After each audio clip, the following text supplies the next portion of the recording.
Hi everyone, my name is Greg and I am the Director of New Business at Owl Management.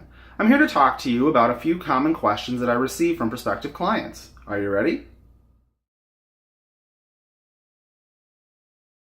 Alright, so first up, rent.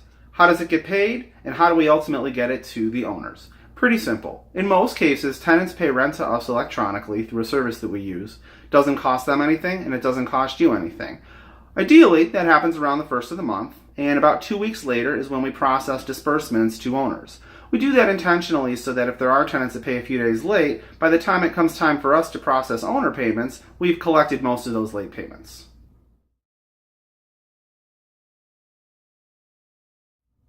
So what happens if a tenant doesn't pay rent on the first of the month?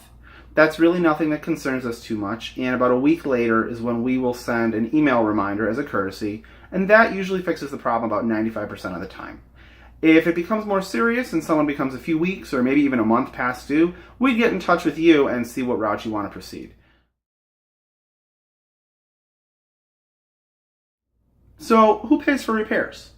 Well, initially, we're going to handle paying for repair bills for work that we've coordinated to have repaired.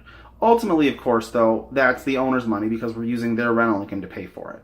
The nice thing is that since we're using the rental income, they don't actually have to pay a vendor directly and they don't have to reimburse us either.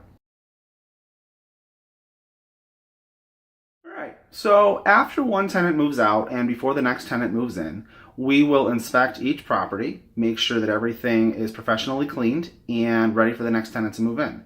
That includes assessing the unit for damage and performing any needed maintenance and repairs. It does not necessarily include completely repainting a unit, although that does happen on occasion.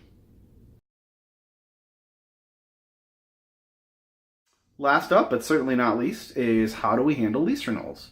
Typically speaking, we start working on those about 3 months before a lease expires. That's when we get in touch with you, remind you that the lease is going to expire soon, and see if you want to offer the tenant a renewal.